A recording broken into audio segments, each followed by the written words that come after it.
State Street is known as that great street, but it's had its share of downturns over the decades. Modern tastes and innovations can raise a thoroughfare's profile, but also diminish its vintage charm. Mark Hirsch searches State Street for a clue to find the great street that existed even when life moved a lot more slowly. I've always had an interest in photography and history and architecture. I wanted to recreate some old photographs, and I thought, well, what if I could actually combine the two?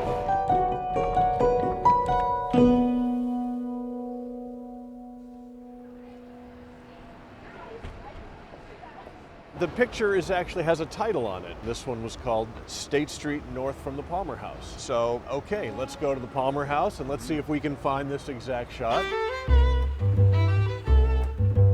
And as I look and I see, well, that's great because this building is actually still there. And it's great when there's a reference point that I can use to really frame my shot. Obviously a lot has changed, but a lot hasn't changed. Amidst the glass skyscrapers and above the neon signs peeks the corner of a brick building. That's it, that's the shot. And I finally come to the exact spot, and I sort of had that eureka moment. 110 years ago, a photographer stood on this very spot, a little box on a tripod, a blanket over his head, and he took that shot, poof, and then I go out and take the same shot, and I just think there's something magical about that.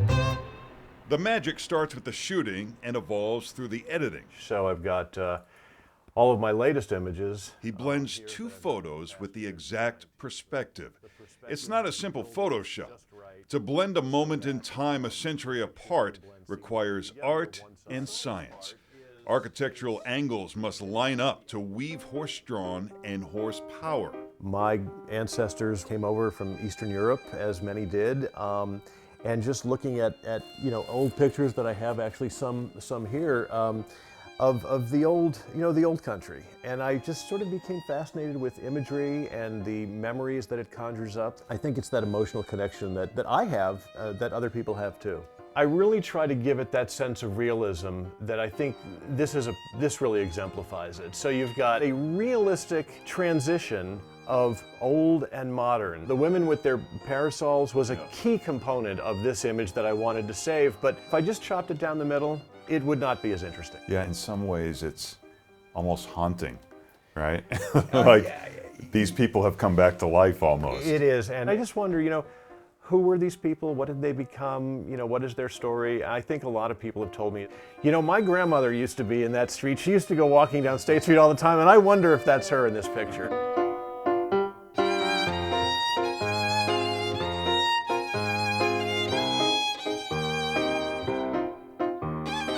LaSalle and Madison, the Chicago River, Michigan Avenue at Van Buren, Lakeshore Drive. And of course, back to our landmark on State Street Hirsch is using to bridge 2 centuries. What is that old brick building? The corner of the 3rd floor of the building contains the cornerstone of Chicago. How about that? Interesting. Well, yeah, because it's State and Madison. Right. It is the 0 point. That's interesting that that's the building that I use to be the focal point of this image. The building is called the Chicago Building or Chicago Savings Bank Building. It was built in 1904 and located at what was once called the busiest intersection in Chicago, State and Madison.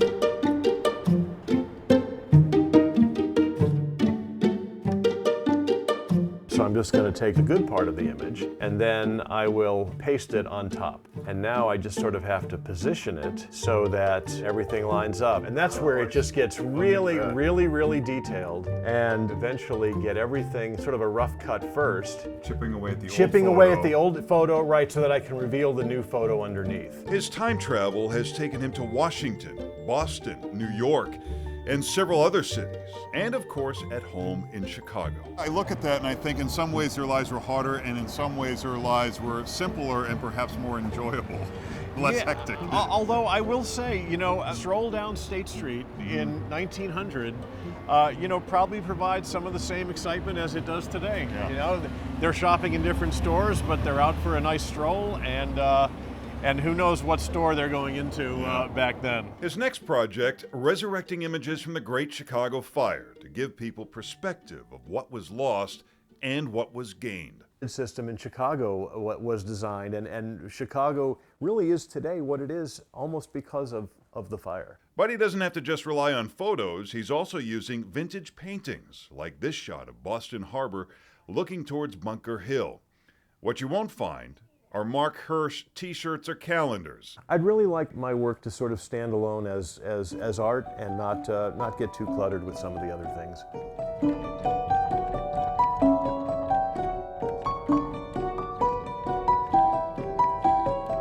He's not driven by a business plan, but by curiosity.